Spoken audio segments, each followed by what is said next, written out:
Varicose veins కి సరైన చికిత్స కోసం సంప్రదించండి ఎవిస్ హాస్పిటల్. నమస్తే, నేను మీ జాహ్నవి. మనతో ఉన్నారు మన వనజ రామిశెట్టి అక్క. మాట్లాడదాం. నమస్తే వనజక్క. నమస్తే జాహ్నవి. వనజక్క, హెయిర్ మెయింటైన్ చేయడంలో భాగంగా గ్రే హెయిర్ వచ్చేసాక హెయిర్ డై వాడుతూ ఉంటాం కదా. అయితే హెయిర్ డై వాడినప్పుడు కూడా చాలా సందర్భాల్లో సైడ్ ఎఫెక్ట్స్ ఎక్కువగానే కనిపిస్తూ ఉంటాయి. నిజంగా సైడ్ ఎఫెక్ట్స్ ఉంటాయా? అవి రాకుండా ఎలాంటి జాగ్రత్తలు తీసుకోవాలంటే? హెయిర్ డైస్ వాడినప్పుడు డెఫినెట్గా అది హార్ష్ కెమికల్ కాబట్టి మనకి హెయిర్ డ్యామేజ్ ఎంతో కొంత ఉంటుంది. ఎంతో కొంత కాదు, చాలా డ్యామేజే ఉంటుంది అనమాట. అయితే ఒకప్పుడు చాలా మందికి చూస్తే 45-50 వచ్చినా ఇంకా గ్రే అవ్వకుండా ఉంటారు చాలా మందికి.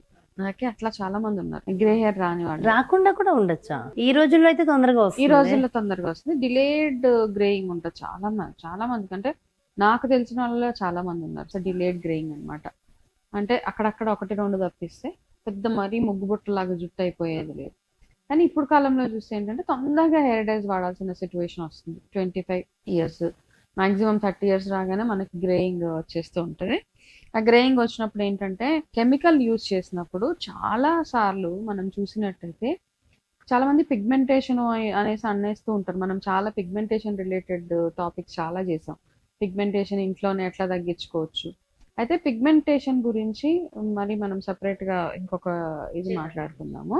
అయితే నార్మల్గా ఏంటంటే ఈ హెయిర్ డైస్ వాడినప్పుడు చాలా మందికి ఈ భాగంలో ఈ సైడ్స్ ఉంటాయి కదా, ఇట్లా బ్లాక్ గా అయిపోతూ ఉంటది. చూసారా, ఇది బ్లాక్, ఫోర్ హెడ్ నల్లగా అయిపోతుంటది. ఎస్పెషల్లీ ఇక్కడ దాకా, అంటే ఈ ఫోర్ హెడ్ నుంచి ఈ 2 భాగాలు ఏవైతే 2 చీక్స్ ఇవేవైతే ఉంటాయో ఇక్కడ చాలా బ్లాక్ కంటే ఒకలాంటి చాలా ఎక్కువ బ్లాక్నెస్, బ్రౌన్ స్పాట్స్ లాగా వచ్చేసి బ్లాక్ గా అయిపోతూ ఉంటది.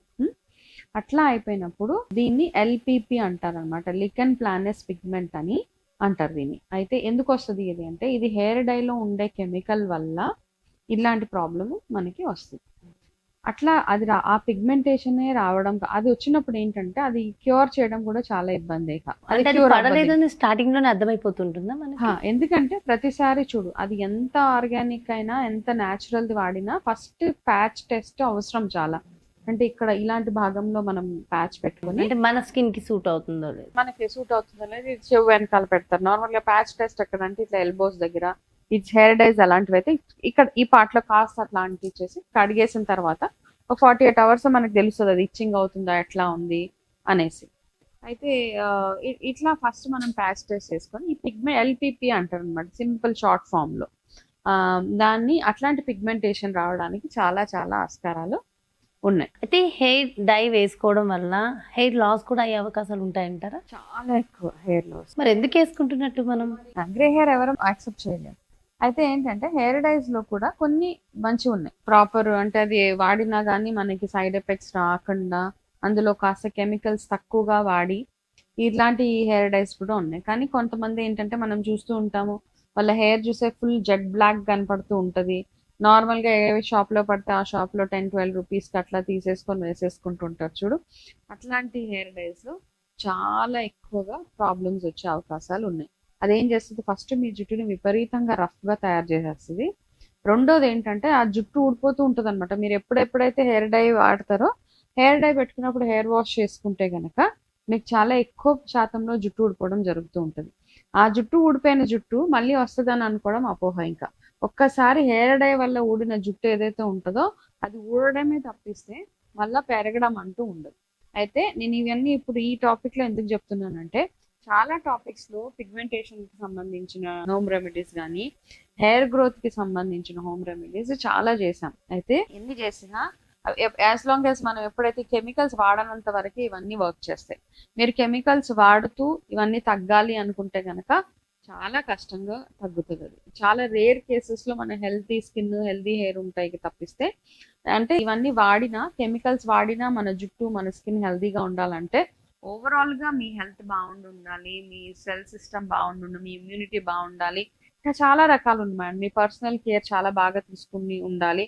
ఇట్లా అన్నీ ఉన్నాయి రకరకాలుగా. కాబట్టి హెయిర్ డైస్ వాడే విషయంలో ఎంత కేర్ఫుల్ గా ఉండగలిగితే అంత మంచిది. హెయిర్ డైస్ పెట్టుకున్నప్పుడు కూడా చాలా మందికి స్కిన్ దగ్గర అంటకుండా చూసుకోండి. అయితే నేను ఒక చిన్న టెక్నిక్ చెప్తాను, చిట్కా లాగా. చిట్కా. అది మా ఇంట్లో కూడా ఉన్నారు హెయిర్ డైస్ వాడే మా అక్క రిలేటివ్స్, అందరినీ చూస్తూ ఉంటాం. అయితే ఏంటంటే హెయిర్ డై పెట్టుకునేటప్పుడు గబగబా పెట్టేసుకుంటూ ఉంటాము. ఆ హెయిర్ డై పెట్టుకునేటప్పుడు కూడా కాస్త పద్ధతిగా ప్రాపర్ గా పెట్టుకోండి. అలాగే హెయిర్ డై పెట్టుకోవడానికంటే ముందు అయితే ఇక్కడ ప్రతి ఒక్క ఆయిల్ కానివ్వండి, ఫుడ్ ఐటమ్ కానివ్వండి, కెమికల్ పౌడర్, మేకప్ ఏదైనా కానివ్వండి కొంతమందికి పడదు. మనం అది యాక్సెప్ట్ చేయాల్సిందే. పడదు అన్నమాట. ఓకే, మన ఇంతకు ముందు ఎవరో యాపిల్ సైడర్ వెనిగర్ మన వీడియో చూసి ఆవిడ యాపిల్ సైడర్ వెనిగర్ తాగాక పళ్ళల్లో ఏదో ప్రాబ్లం వచ్చిందన్నారు, కాబట్టి మీకు అది పడదు. సో కొంతమందికి పడదు. ఎవరికైతే పడతాయో వాళ్ళు ఇప్పుడు నేను చెప్పేది అంటే సింపుల్ గా ఆలివ్ ఆయిల్ మీరు డై పెట్టుకునే ముందు మీకు ఎక్కడెక్కడైతే డై స్కిన్ ఎక్స్పోజర్ ఎక్కడైతే ఉంటుందో హెయిర్ డై పెట్టుకునేటప్పుడు ఏమవుతుంది, డెఫినెట్ గా హెయిర్ కే కాకుండా ఫోర్ హెడ్ మీద మనకి డై కనబడుతుంది. ఆలివ్ ఆయిల్ దూదిలో ముంచి ఇక్కడ ఇది చెవుల భాగంలో ఈ వెనకాల ఈ మెడ దగ్గర మొత్తం రాసేసి దాని తర్వాత మీరు హెయిర్ డై పెట్టుకోండి. హెయిర్ డై వాడేటప్పుడు చేతులకు ఖచ్చితంగా గ్లౌజెస్ వాడి దాని తర్వాత మీరు హెయిర్ డై పెట్టుకుంటే ఏమవుతుందంటే ఆ ఇంపాక్ట్ ఏదైతే ఉంటుందో ఆ కలర్ ఈ ఫోర్ హెడ్స్ మీద అంటుకోకుండా, చెవుల దగ్గర అంటుకోకుండా తర్వాత మీరు క్లీన్ గా వాష్ చేసుకోవచ్చు.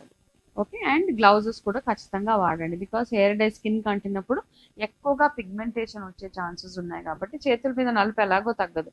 అయితే మీరు యాంటీబయాటిక్స్ వాడినప్పుడు కానీ, మీకు ఇంకా ఇతరత్ర వేరే ఏదైనా స్కిన్ ప్రాబ్లమ్స్ ఉన్నప్పుడు కానీ, స్కిన్ మీద ఆల్రెడీ పిగ్మెంటేషన్ ఉండి మీరు ఏదైనా స్కిన్ పీల్స్ అట్లాంటి వాటికి వెళ్ళినప్పుడు, ఇట్లాంటప్పుడు హై ఫీవర్స్ ఉన్నప్పుడు, బ్యాక్టీరియల్ ఇన్ఫెక్షన్స్ ఉన్నప్పుడు హెయిర్ డై వాడడం తగ్గించేయాలి. మానేస్తే బెటర్. అదంతా తగ్గేదాకా, తగ్గిన తర్వాత మళ్ళీ మీరు వాడుకోండి మీ ఇష్టం. అంటే మీ choice of hair dyes. Cheap hair dyes మాత్రం వాడకండి. కొంచెం ఎప్పుడు హెయిర్ డై తీసుకున్నా దాని గురించి కాస్త చదివి అందులో ఏమేమి వాడారో, ఎంత పోర్షన్ లో కెమికల్స్ వాడారో ఇవన్నీ చూసి అప్పుడు మీరు అది వాడితే సరే. దీనిలో భాగంగానే ఇంకొక క్వశ్చన్ అడిగేస్తాను అక్క, హెయిర్ డైని అవాయిడ్ చేసి దానికి ఆల్టర్నేట్ గా వేరే ఏమైనా యూజ్ చేయొచ్చా? ఉన్నాయి కదా, మనం నేచురల్ ఇండిగో, హెన్నా ఇవన్నీ ఉన్నాయి. ఓకే, సో ఈ టాపిక్ వేరే దాంట్లో డీటెయిల్డ్ గా డిస్కస్ చేస్తే బాగుంటుంది కదా. ఎస్, బ్యూటిఫుల్ ఇన్ఫర్మేషన్ అక్క, thank you so much. Welcome. నమస్తే. చూసారు కదండి, మరి హెయిర్ డై వల్ల మరి సైడ్ ఎఫెక్ట్స్ ఉంటే వాటిని ఎలా రెటిఫై చేయొచ్చు, డీటెయిల్ ఇన్ఫర్మేషన్ ఇచ్చారు కదా వనచక్క. మరో బ్యూటిఫుల్ కాన్సెప్ట్తో మళ్ళీ మీ ముందుకు చేస్తాను. నమస్తే.